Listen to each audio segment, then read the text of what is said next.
And welcome to another episode of Red and Black, where your conservatism is not just the color that you used to.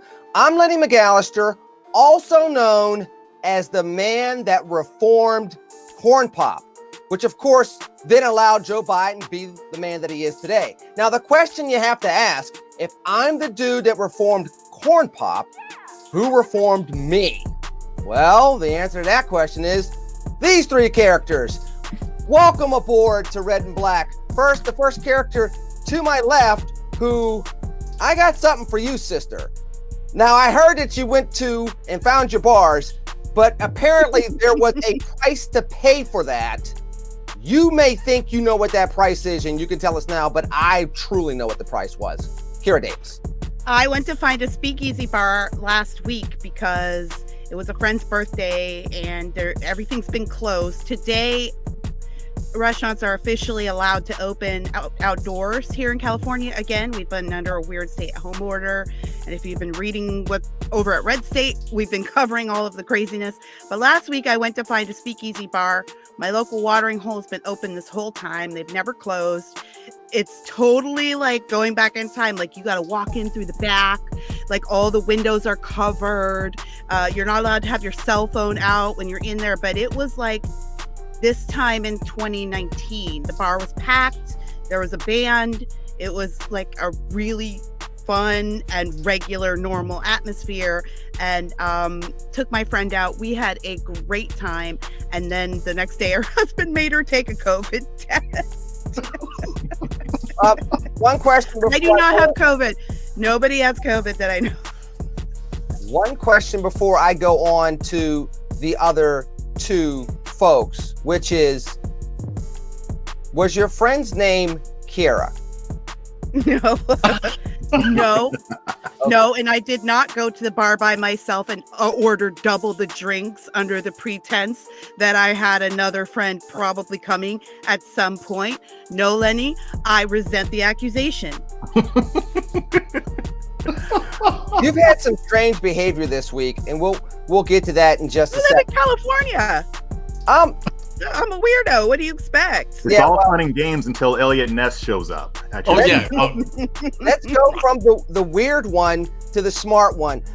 Dr. Chris Metzler, good evening to you, sir. Good morning to you, sir. Welcome to another edition of Red and Black. Do you have anything to say that would explain her behavior? Do you have a PhD in psychiatry and psychology in addition to all the other degrees that you have?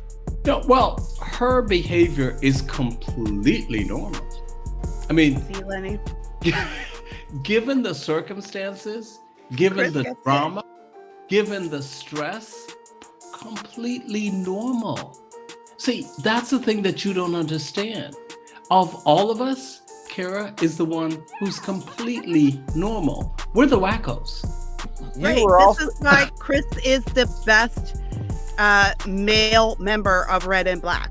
Well, this is why. First of all, I love the way you put that conditionally, Mr. We don't believe in identity politics over there, Madam Editor at Large. Number two, you were the dude, by the way, Dr. Metzler, PhD, MD, JD, LOUSC. You were also the dude pitching for lawsuits after COVID with hand sanitizers and masks over the last couple of weeks.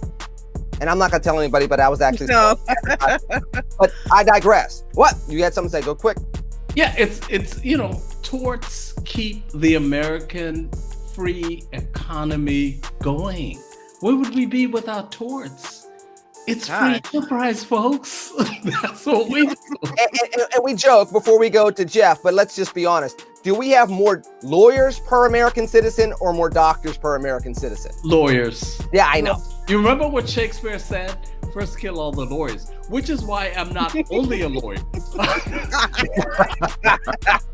You hedged your bets. I like it. So, the Black Han Solo, who was the only person on the show last week that actually got the Doctor Who joke, is going to show you just how much of a black nerd he is. Jeff Charles in the heart of Texas, wearing his hat and reliving the 1970s. Hello, sir.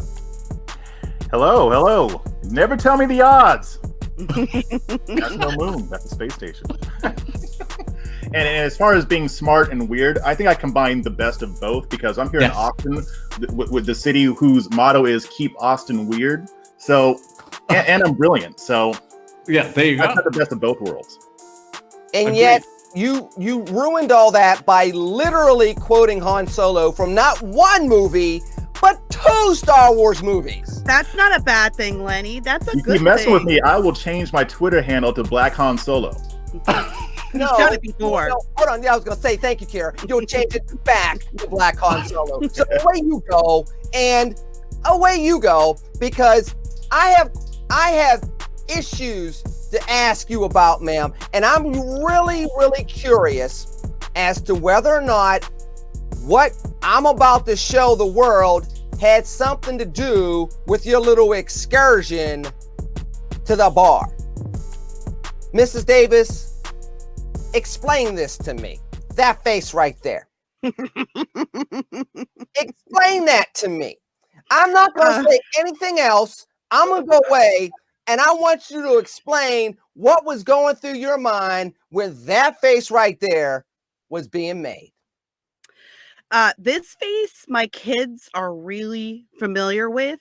This face is and I have to make this PG-13. Negro, are you kidding me? That's what that face is. This is a face I made specifically this week for the teachers unions, because as we know, Lenny, a lot of parents are concerned about when their kids are going to get back into school. Some states have already been back, at least on some kind of hybrid schedule. But like in Texas, they're back. But here in California, it's been up and down. Most counties still aren't in school, and the counties that are in public school are a hybrid, half and half. Chicago Public Teachers Union has said, even though they've been given the clearance to go back to school, they have said we won't go back to school. We don't consider it to be safe, and we have a list of demands before we'll go back to school. In fact, we don't think we should go back to school for the rest of the 2021 school year. And I think I was speaking for a lot of parents in that video. I mean, the face is funny, but the sentiment behind it was pure rage, because I think a lot of us have had enough. And not only has the CDC, the WHO, and the President of the United States himself, as well as Dr. Fauci, all have said that it's safe to send kids back to school. The teachers can go back safely with some modified safety regulations, which they already use in states like Florida and Texas, and that there's absolutely no link to COVID fatalities or outbreaks within public school. And yet the teachers union are still telling us, no, we don't want to go back to school. So that's me telling them to get their asses back to work, because at some point it's okay to want to be safe in your workplace. I get that. But we're going on a year now of this nonsense. And a year is more than enough time to study the figures and to figure out how to do this safely. And as we've seen, the proof is all over the country. There are places, a private school in California has been back since the start. They've all been in session. There's no COVID outbreaks in private schools. The teachers are doing just fine. This is selfishness. And at some point, we have to say, okay, enough is enough. We've made every concession to you to make this as safe as possible for you to return to work. If you do not wish to return to work, you need to quit and find another job. Teachers are not entitled to their jobs. Teachers are not entitled to be employed. If I don't work, if I call Red State tomorrow and say, can you keep paying me, but I'm not going to write anything, I'm going to get fired. So sure as hell, the teacher who wants to keep taking my money but doesn't want to teach my kid needs to be fired too. Go get another job if you don't want to go back to school. And Jeff, I'm going to go to you next, and then Dr. Metzler. We're all parents on this line. Kira so eloquently said, go walk a dog. That's literally the advice she gave. If you wanted to learn to code or learn to code, but learn to code makes sense. Go walk a dog just kind of gets to the point of get out the way. And I'm not taking sides on this, but Jeff, she speaks from what I've heard and what we saw online this week. She spoke for millions of parents around the country that basically feel like, listen, you know, you don't want our kids going to private school. You don't want our kids going to charter school, but in the bigger cities, you also don't want to go back to work. And I heard a lot of amens on social media from what Mrs. Davis got a said lot. and from that look she gave, Jeff? I mean, imagine the number of parents that didn't say anything but still agree. I mean, the point is apt. I mean, you're paying taxpayer money to pay their salaries for them to not want to show up to work. It's already been shown, especially in New York City, it's already been shown that having kids go back to school has not made the COVID problem worse. So it's also been shown in other school districts as well. So there really is no reason. Now, if I'm going to be cynical, which I am, they just want to get that paycheck and not have to go to work. They want to get that bag and not have to actually show up and do what they need to do. I'm not convinced that this is really being done out of a sense of being concerned about safety. So our kids are suffering because of it. I mean, and parents are ready for their kids to go back to school. I mean, actually, my kids haven't even gone back to school yet either. So it's a situation where you can only argue an overabundance of caution for so long. It's been a year, and you're already talking about having it be this way for the rest of 2021. No, at that point, I know what you're doing. This isn't about safety. This is about something else. And I hope that every parent rises up and puts their foot where and gets them going. If they don't want to do the job, then yeah, go walk dogs and wear your mask while you're doing it too, even though you're not going to encounter anybody. But don't deprive kids of what they need as far as education goes, and don't squander taxpayer money just because you want to do what you want to do. Dr. Metzler, what's interesting is Las Vegas is opening their schools, and against probably what the local teacher unions are saying there, and of course the national entities are saying, but they're doing it because they're seeing a spike in attempted suicides and suicides. Now, interestingly enough, we heard about this the first quarter and second quarter of 2020, the calendar year, where they said, listen, what about the mental health of all this isolation, all this stress, all these things, these sudden shutdowns of the economy, these sudden lockdowns of lifestyles? It's going to have an impact on all Americans, but specifically the most vulnerable, who happen to be kids. And at one point in time, part of the rhetoric was, whatever.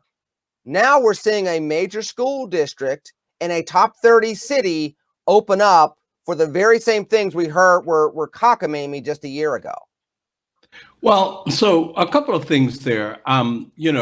We now have the savior in the White House. So Joe Biden's the savior.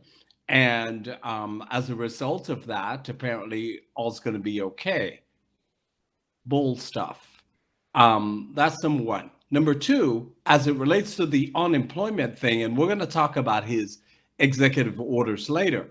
One of his executive orders says, if you feel or in fear of the fact that you may catch COVID, you can quit and still get unemployment. Look, this is the theater of the absurd. The school districts need to open the schools. There is no excuse. The private schools have done it. The charter schools have done it. But what you have is you have the union folks who are saying, oh, we don't want to do it because we want to see, we can do distance learning and we can do that while we go to get our groceries. And it's like, this is crazy, folks. The fact of the matter is you're a public servant. We're paying for you. Look at the taxes that we're paying and look at the return that we're getting from an education standpoint. We're getting zero, folks. And so they need to, and I'm completely on board with this, go to work or walk a dog. And Jeff, absolutely. Actually, you probably should wear a double mask now. Right. Or three. Or three. Yeah, and 3 could be 4. I read 4. I literally did read 4 yesterday. So. Yeah. You Look, can do that. I want to add to what Chris just said, because this is the other piece that really enrages me, is not only have these unions decided they're going to hold our students hostage for whatever demands they have, and I think part of it might be that they're actually trying to wring more money out of the government. I'm not sure that all of it is that, well, we just want to stay home and not teach. I think some of it is like we're trying to hold hostage kids for more COVID money, you know? Yeah. And, but the other thing that I find really insulting and what I was speaking on behalf of parents everywhere, I think, is that not only have the unions hung our kids out to dry, they've been nothing but insulting and demeaning to parents. And the teachers that follow that union line as well. There's good teachers that don't agree and want to go back to school. But by the way, I got a lot of those messages too. People saying, hey, it's not all of us. Some of us really want to go back to school. You know what? I don't want to hear that either. Stand up. Right. Stand up and speak for us in your union. Then don't tweet at me or send me a DM and say, oh, whisper, oh, I'm one of the good ones. I want to go back to school. Well, guess what? We're in this mess because good people just stood aside and said, I'm not going to get involved in this stuff. I'm not going to put myself at risk. And now our kids are at risk. So I don't want to hear it. I feel sorry for you. Sorry, but it's up to you to stand up to your union. I'm not in the union. You are. The other thing is that no one's ever said thank you to us. Right. We parents pivoted just like the teachers did last year. And people like me happen to be in a very blessed position where I have a job where I can work from home and I can afford to take on the childcare that the hole that was missing when public school closed. That's me. I live in Southern California, where we have a huge low-income population and a huge immigrant population where other people don't have those choices. And the teachers' unions are spitting at those people and hissing at those people and calling those people murderers and morons and idiots because they want to send their kids back to school so that they don't have to leave them alone while they go to work, or so that they don't have to sit and watch their kids sink further and further into listlessness and depression. That's what infuriates me too, is that they've treated us like crap. They treat us like we don't care about our kids. I'm not going to send my kid back into an environment that I think is fatal. I love my kid more than you love my kid. So believe me, I've done my research. It's fine. Get your ass back to school or find another job. And the other thing about that too is if we're talking about a deficiency. So here's the thing. So you, Kara, someone like you who is highly educated, you're able to do that. Think about the people who then have to do new math, new English, all of those kinds of things. And they have to then help their children through that. How is that going to be even possible? So then when they do eventually get back to school, they are way behind. And then they're designated as being slow, deficient, stupid, all of those kinds of things. Those are the deficiencies that the unions don't give a shit about. And I can almost guarantee you I can describe what some of those kids may physically look like. Yes. They may live. Hello. What they look like. I'm just saying. And there's a couple of things with the union stuff that people are coming up, and I'm not bashing unions. You know, you live in We Western know, Lenny, you're not a union buster. We yeah, get it. you live in Western Pennsylvania. That's just not going to happen. It's not gonna happen. No. You just can't live here, right? So Right. it's like rooting for the Steelers. So here's the thing. At the same exact time, when you look at, for example, the teachers union out of Los Angeles, they're not just asking for education conditions. They're talking about defunding the police. Right. They're talking about social issues. Of course they So are. when you start talking about education unions that are diving into social issues, what does an education union have to do with the abortion issue? Nothing. If you're talking about a bunch of fifth grade They want teachers? And that's Lenny, they want money. They want money to put I forget what they're calling it, but it's basically like a representative of the 1619 project. They want money to put a representative in each school so that that person is a racial, I forget, like a racial complaint advisor. Basically, they're the person that you go to in your school if you have a racial issue with someone else that you're employed with. They want money to hire those people to go into the schools before they will go back. And that is the dumbest thing that I've ever heard. I didn't even know that. And I wish I could say I'm shocked, but I'm not. Here's the thing. So this isn't about safety at schools. This is about pushing an agenda. This is about pushing progressivism at schools. This is. But see, here's the thing, and this is what got Kira fired up, and this is what gets a lot of other people fired up. We're not talking about education anymore. Right. Even with the funding, and I'm going to shift the funding from education to Wall Street and how playing games is played games with the stock market in just a second. But all of these school districts have gotten billions of dollars from the federal government, not once, but twice. So in many instances, we're not talking about money per se. We're talking about the politics of education. And generally speaking, and there's a reason why folks on Red and Black would be a little bit more pissed off than everybody else, it's the fact that when you talk about the politics of education, whose kids are most vulnerable? The ones that look like the people on this show. Now. Yep. Right. So what should be done, Chris? I mean, you know, is this going to be the pivot point for school choice? Because we're seeing people leave public schools right now. I just heard a study from Dr. Corey DeAngelis that said, as of right now, 7% of those kids enrolled in public school districts are going to leave the public school district over the course of last school year and by the end of this school year. Is this going to change what education is permanently in America? Will we maybe finally move away from the redlining model that drew neighborhood schools since the 1930s and kept Black kids trapped in schools for 100 years? Bad schools, nonetheless. Yeah, and I think the pivot point is important, but I also think the importance, look at who the education secretary is. And look, agree with Betsy DeVos, not agree with her, whatever. But as it relates to the incoming or education secretary, look at the whole criteria. Look at the fact that this person is so in bed with the unions. It is not about education, it's about politics.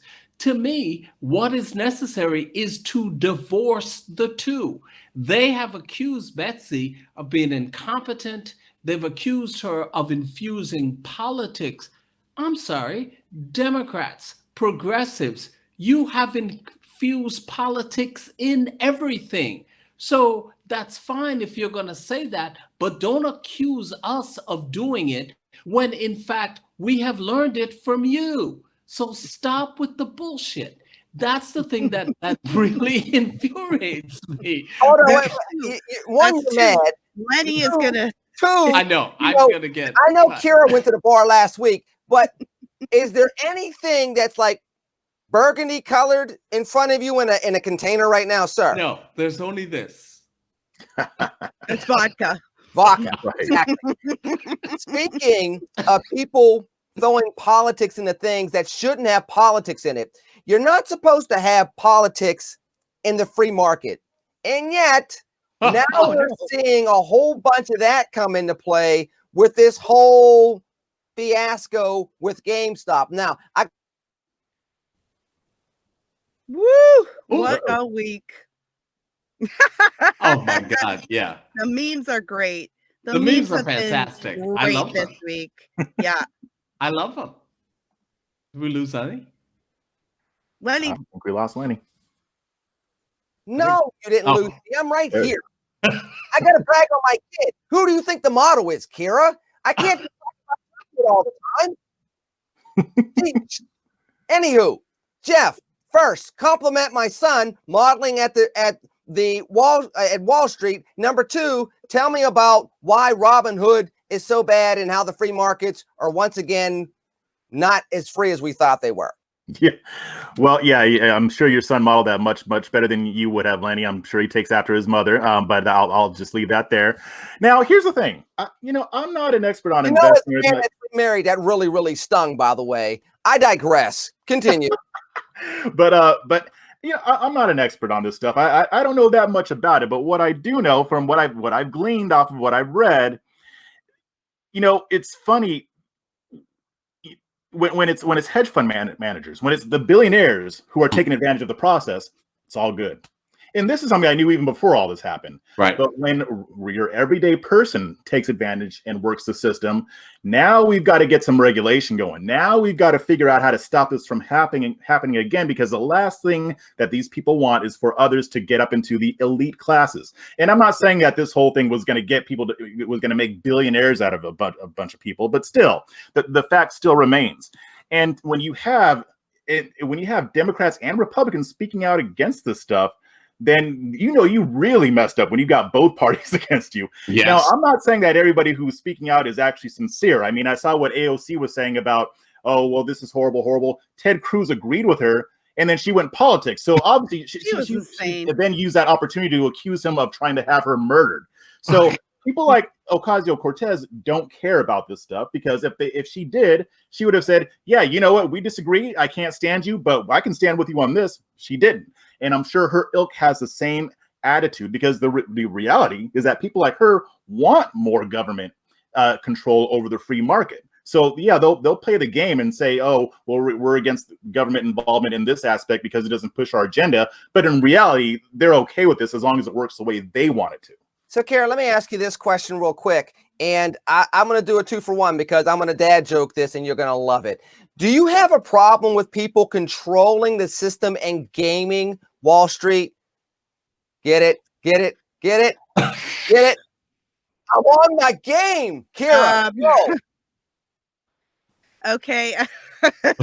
Look, here's my opinion on it.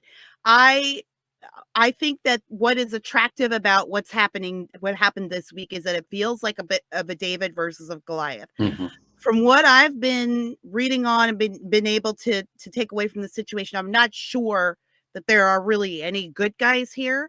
But what we take away from this is that the system is rigged. That's what we take away from it. And that's what these Redditor traders have shown us. Now, whether or not they're acting in good faith, I don't know. The system of shorts seems like kind of a pretty crappy system to begin with.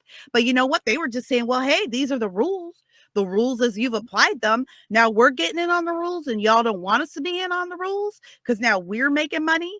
And it's revealed a lot of things. A lot of things have got clear this week. I was so fascinated by watching all of this go down. First of all, people need to know that what goes up will come down. So there'll be a reckoning of some kind, and go ahead and have fun in the stock markets. Go ahead. But just know, that's going to come. But on the other hand, what has become clear is that the system is rigged, which is what people have been mad about since the election. That's been a thorn in the side of people realizing maybe this isn't all as honest as I thought it was. B, that the Democrats for the last 30 to 40 years have been running on being the party of the little people. And this past week, they circled the wagons for the hedge fund billionaires on Wall Street. And I heard a rumor that Biden actually had to make some calls himself. Mm-hmm. And we see them circling the wagons, and now we've seen a bit of a flip, almost like a Southern strategy kind of thing, where now the Republicans who used to be considered the party of Wall Street, now it's the Republicans out there saying, hey, the individual voter, the individual investor is just as important. We have to protect those rights. And the Democrats are saying, well, no, we've got to halt trading. We have to tell people that this isn't the right thing to do. You've got to go through the system to do it the right way. I think a lot of people are noticing that the game is rigged no matter how you play it. And what happened this week was fascinating as far as this being the opening weeks of the Biden administration. Yeah. I mean, if this is the tone, we're in for a fun 4 years, but it's going to make the next election cycle really interesting. And just to interject something really quick, something you said, Kira, reminded me of something that Sonny Johnson always says. If the Democrats want to be the party of the poor, they got to keep you poor. If they want to be the party of the little guy, they got to keep the little guy little. Because if they start coming up, they don't need the Democrats as much anymore. So it doesn't really surprise me that they're doing the same thing here. They want that underclass. Very valid point. And Dr. M, it's interesting because Kira, they both brought up really great points. Kira said one thing, though, where she said people are frustrated with things being rigged. You know who else got really angry about seeing a system be rigged around a financial crisis? It was the Tea Party people in 2009 that were mad at both sides and just created this movement because they were mad that they felt that the system was rigged. And the first people that were going to be bailed out were the people that rigged the system. And it's what was going on at the same time. Forgot about that. But what's going on at the same time was Occupy Wall Street. Yes. Which is hilarious because we were enemies. I came in on the Tea Party. That's how I became a conservative. That's how I got into the movement. And we were enemies. Tea Party was free market solutions. And Occupy Wall Street was a bunch of hippies who wanted to burn stuff down. They turned into Antifa, is who they turned into. Yeah. But now it's like, oh my gosh, now we're Occupy Wall Street. Yeah. But the thing is, and it's a valid point, Kara, but the thing is, with this, it's as if these cycles forget how we got here, Chris. I mean, this was the animus that led to a lot of career politicians, and there's not as many on Capitol Hill now as there were 10 years ago. But are we looking at a point in time where people are going to start looking to Kara's point, and this next election cycle is going to have more unknowns all of a sudden rising up? That's where Tim Scott came from, Alan West came from, Marco Rubio came from, Rand Paul came from. 2 years later, Ted Cruz came from. What do you think?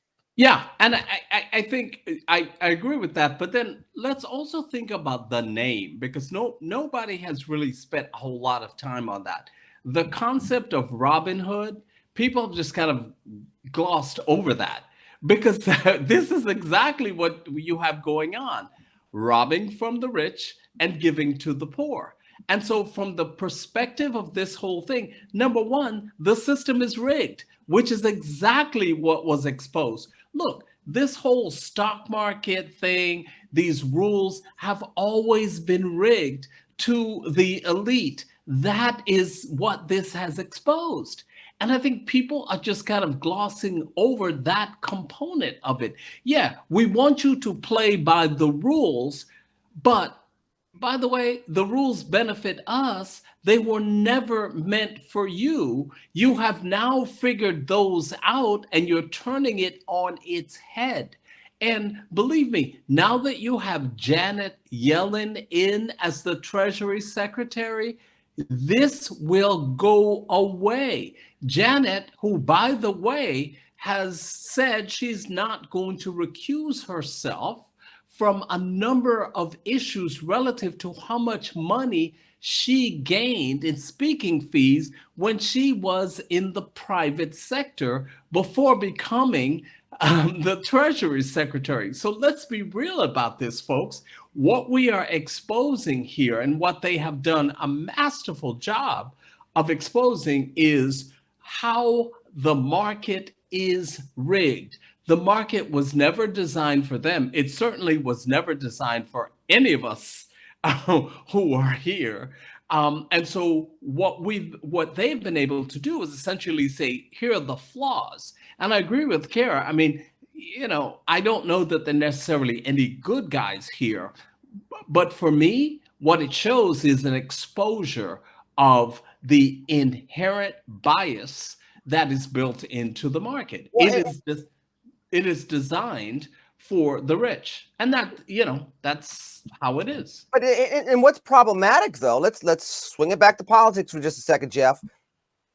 We had now the last two Democratic presidents that came in on a wave of, we're going to be here to unify America. We're going to take a divided America, unify, bring people back together. People forget that although we didn't have what we had in 2020, in 2008, with the scary economic times, we had divisiveness. Anybody that went to the convention in Minnesota saw all the rioting and the overturned cars and all the other stuff that went on at that convention, and the economic upheaval. In fact, all the rioting happened before the economic upheaval. Mm-hmm. That was in August, early September. Everything collapsed in September. But with that said, the Democratic presidents that came into office, Jeff, basically went old school. They got a whole bunch of old school people that start filling up slots. Janet Yellen is a redo. I mean, the first hire for Barack Obama, people forget, was Rahm Emanuel, which was a Clinton redo. So are we starting, to Kira's point, seeing a tone already coming out of the Biden administration that says, okay, we promised you something new. Basically what we're going to do is take these leftovers and put a little bit of, Sweet Baby Ray's on top and put it in the microwave and hope for the best. Not even Sweet Baby Ray's. They're just putting a little bit of salt on it because it's the exact same thing. Sweet Baby Ray's will make anything taste better. Right. I mean, but this thing is like, this is Obama Part 2. This is the sequel. No, literally. Yeah, this is the sequel to the Obama administration. Susan Rice. Yeah, I mean, and they're talking about unity. And here's the thing: I think they actually believe that they want unity. The problem is their definition of unity is different from what the rest of America considers it to be. Their definition of unity is do what we say and unite with what we say, and then we can have some peace. Then we can have, a return to normalcy. But nothing that I'm seeing here is really any different from what it was before Trump. In fact, when it comes to the COVID vaccine rollout, they're continuing what Trump is doing. Their plan isn't even better than what Trump had going on. And they think that the activist media is going to be able to cover this up. It's not. I think people are noticing this. And again, it goes back to something that we talked about last week about the lack of enthusiasm over this administration, because here's the thing. I mean, their motto should be, "You've seen it all before," because that's what's happening. Yeah, it kind of reminds me of the Sunshine Anderson song. I've heard it all before, all of your lies, all your sweet talk. but if that's the case, interestingly enough, and before we go to ruling by a phone and a pen, if that's the case, Kira, then Joe Biden, who's wanted to be president since literally probably November of 1972, may only have roughly 24 months to actually have the numbers his way to get anything done. And before you go into he's not going to be president for 2 full terms or 1 full term, and I know how you feel about that, but I'm going back to the redo of the Obama administration, which was they thought they were going to have this long legacy of getting stuff done because the country was on their side. And then by midterms, they never had true control of anything for the rest of the time President Obama was in there, which was 6 out of 8 years. Yes. And so that explains a lot. I'm glad you said that, Lenny, because it explains a lot of what we're seeing here. It explains the record speed with which Biden is signing executive orders. We're up to 43 now in a week, which is an absolute record. I mean, I think Trump signed like 4 in his first week, something like that, 4 to 6. I mean, he did a lot more later, but I mean, it's like first week. He is well, we've already seen him actually tell people as he's signing, I don't know what I'm signing. So he doesn't know what he's signing. They're passing him things, but it's all just rolling back Trump executive orders, which again is why we should not rule by executive order. It's not, it has no teeth. We need to be doing this in the legislature. But that the other thing you're seeing why they are being so insistent on defining Trump support as support for the Capitol riots by defining conservatives as far white lunatics. You kind of meant that, and we're gonna let it go. Far right lunatics. Lloyd was right. And remind people that although she said that, she still was born Canadian, so it's okay for her. Go ahead, Kara. My mom's white. It's fine. It's fine. Told you. Some of my best friends are white. What we're seeing stuff like Jeff brought up earlier, AOC. This is really bad that you're saying these type of stereotypical jokes right before Black History Month, by the way. Just want to put that out there. Oh boy. Happy Black History Month, everybody. Right, Kara. Like Jeff referred to AOC's comment earlier, where there was this opportunity for her to kind of unite with Ted Cruz and say, hey, we want to get something done on the stock market issue. And she chose to make it about accuse him of attempted murder on herself personally. And we're seeing the Democrats freak out over everything. Now they want to put a fence around the Capitol building. There's no need for a fence around the Capitol building. There's no need for the National Guard to be around the Capitol building. We all know this. We got through the 9/11 era without a fence around the Capitol building. We all know they don't need it. This is all a part of the plan to keep Republicans from gaining back any control in the House and the Senate, because as you say, Lenny, they need to push through. They learned, I do believe they learned their lesson during Obama. They took it way too slow, and then they made a big mistake thinking that the American people were just going to keep on voting for their policies and that conservatives had just gone away forever. Now they're like, well, we might not be able to hold on to this. So we need to push through as much as possible, as quickly as possible. So I think you're right. And that's an explanation for all of the craziness we're seeing. Big tech shutdowns, censorship, overstating the issues, on the right or overstating conservative views and equating mainstream conservative views with right wing nut job views. All of this is calculated, and they know they need to push through enough stuff as quickly as possible so they can squash the avenues through which a guy like Trump rises up. But they're just not intelligent enough, or perhaps observant enough. I'll say that. Maybe I don't want to question intelligence. Observant enough to understand that those actions are what got us Trump in the first place. And Jeff, on top of that, I think part of what ended up happening in 2009 is they really only focused on one big thing. Yeah, they did the omnibus bill. They did the stimulus. That didn't really work. The shovel-ready jobs were not as ready as President Obama thought they were. They did cash for clunkers that saved the auto industry in some regards, but it more saved the unions and kind of puttered along, didn't really get people back to work. The main thing they focused on was Obamacare, and it cost them the election. To Kira's point, with all these executive orders, it seems as though they're trying to flood the zone as much as they possibly can so that hopefully they can get something done, because people forget, just because you have the tie-breaking vote in the Senate does not mean you outright control the Senate. There are still, Joe Manchin is still in the U.S. Senate. You still have conservative Democrats that aren't going to go but so far, because they still have to win re-election in their home states as well. So they still have this balance back and forth. And again, to your point, Jeff, with a platform that was, we're not Trump, and that it's not going to work in February because Trump is in Florida. Mm-hmm.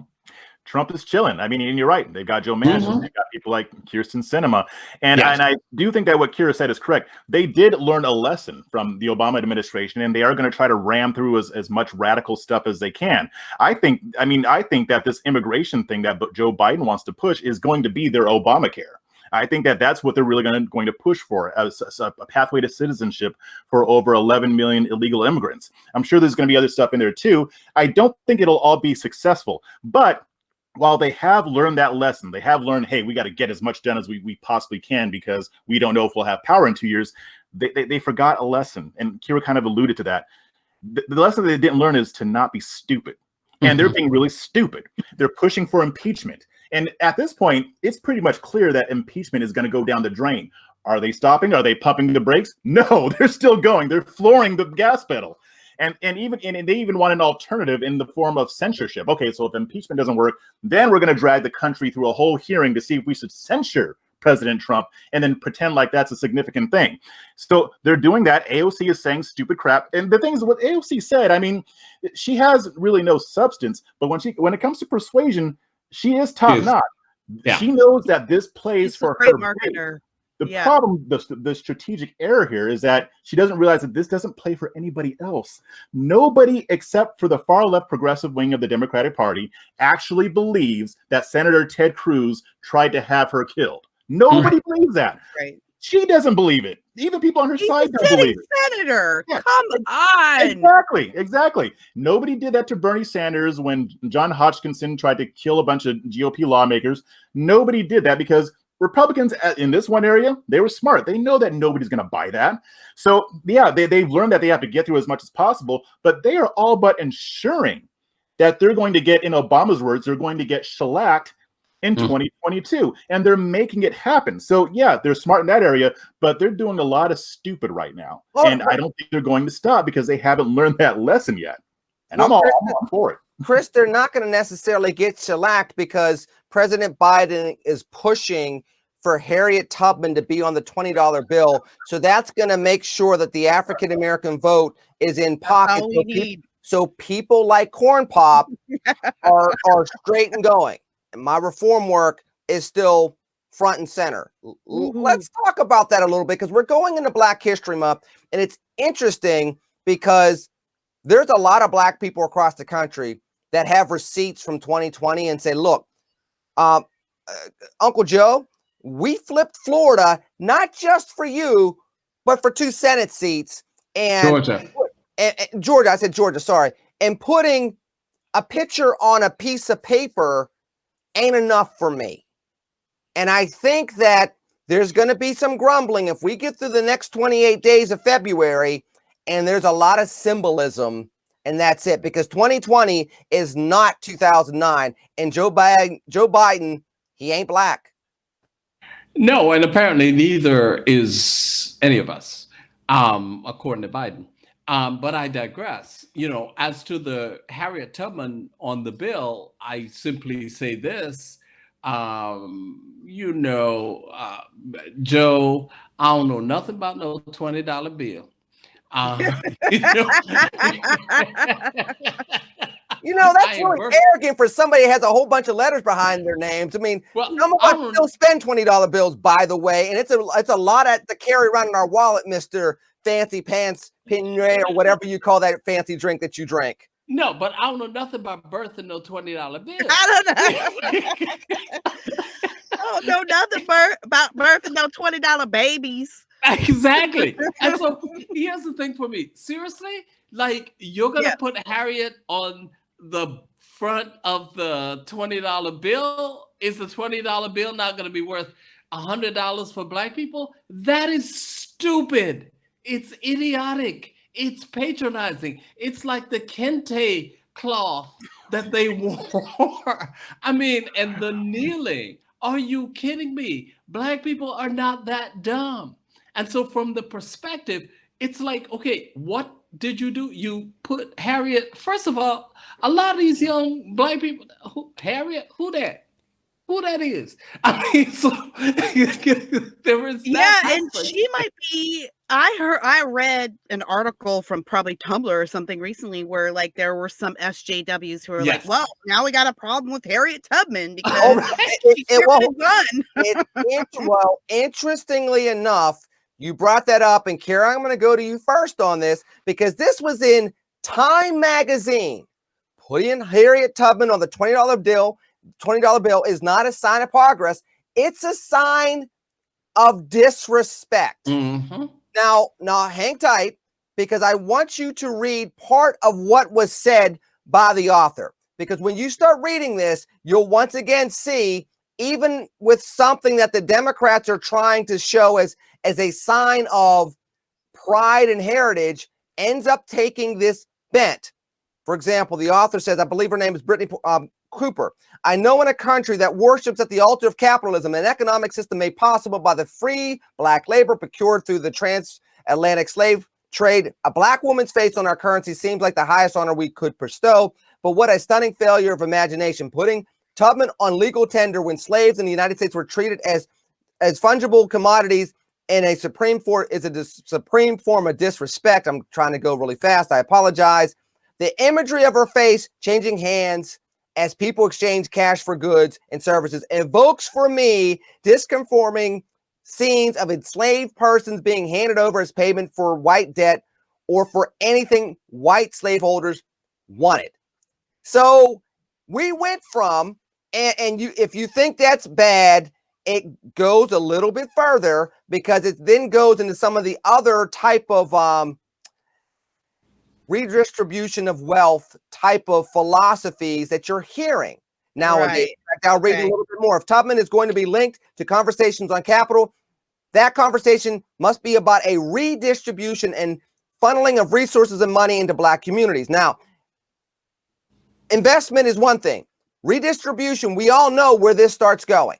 Right. And so once again, we have stopped talking about the type of things that people say they want in communities, Kira, and now we're talking about, once again, even with something that people, by the way, people forget, people were angry that a U.S. president was being taken off of a bill, off a currency, to put this Black woman there. And now even that is seen as not being far enough.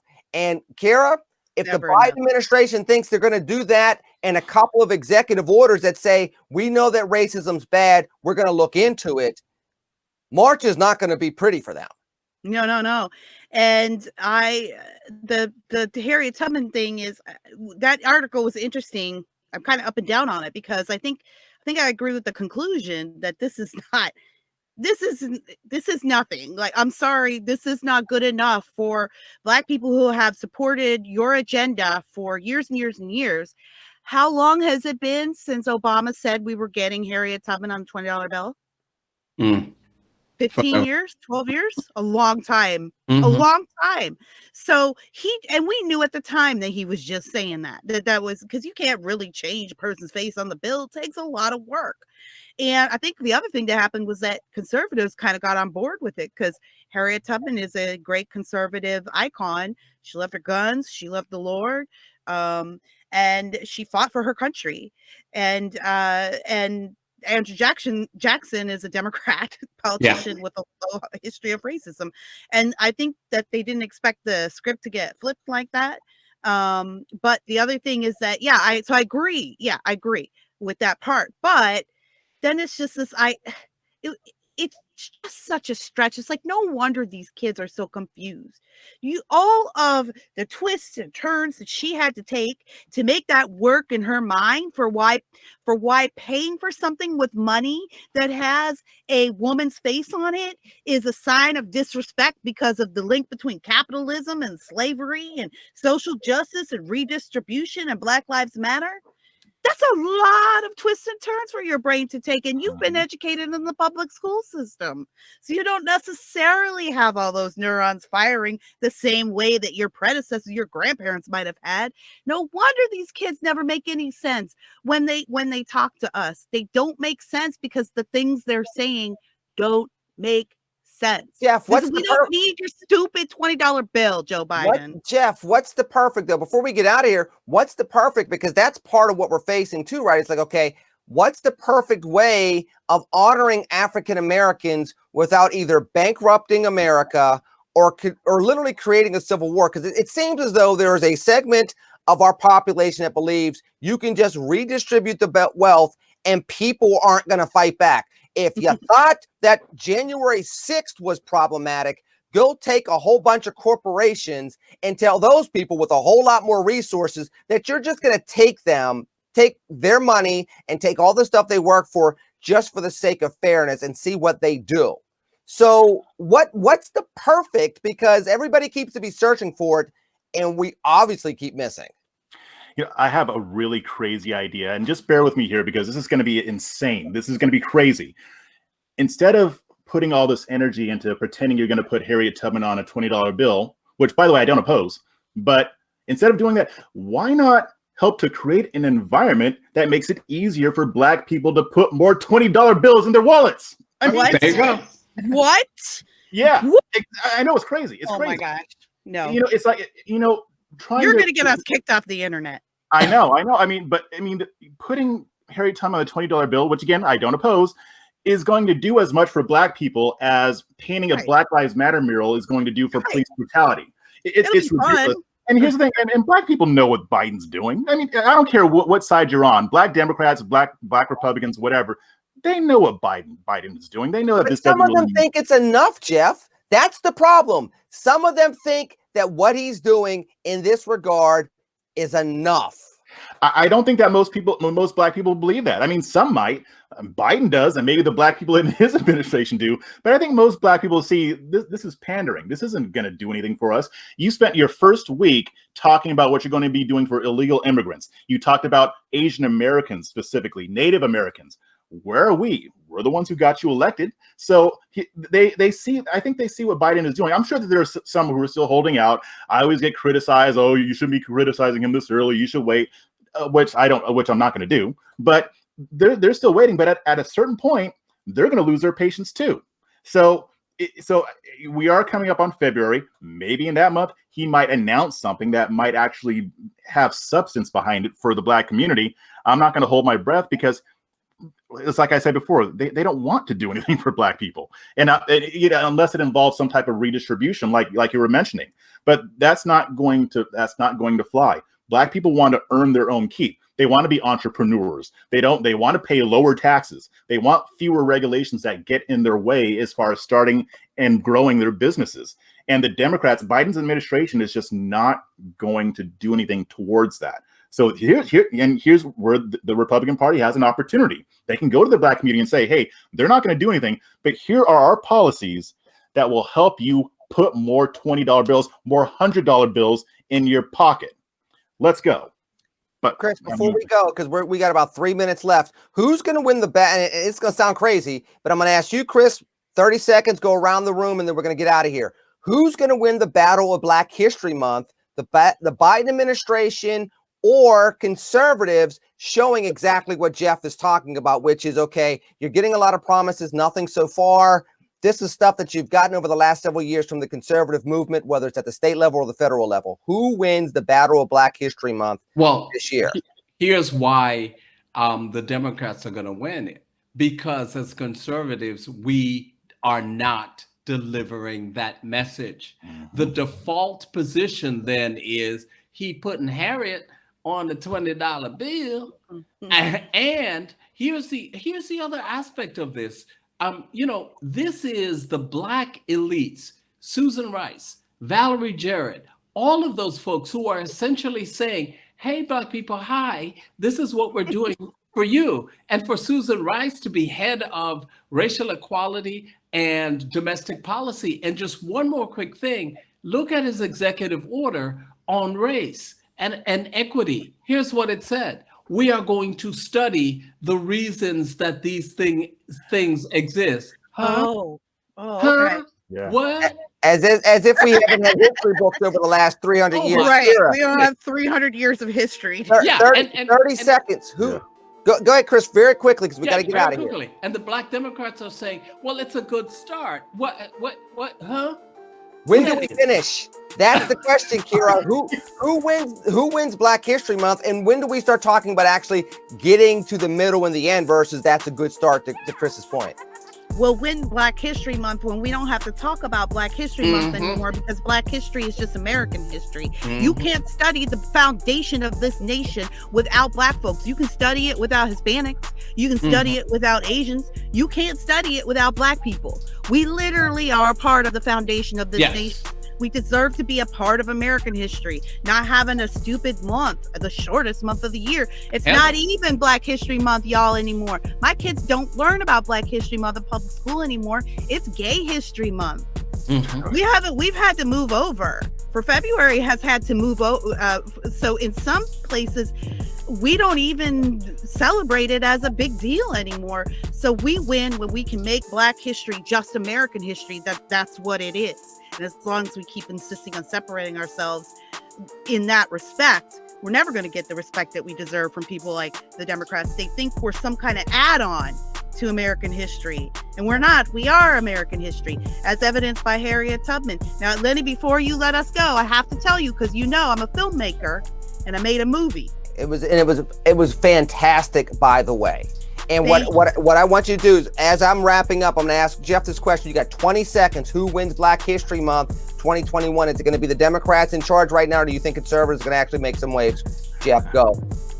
Fortunately, I'm with the good doctor. I mean, Democrats are going to win it because I don't think conservatives are actually ready to fight for it. I mean, I think that time is coming.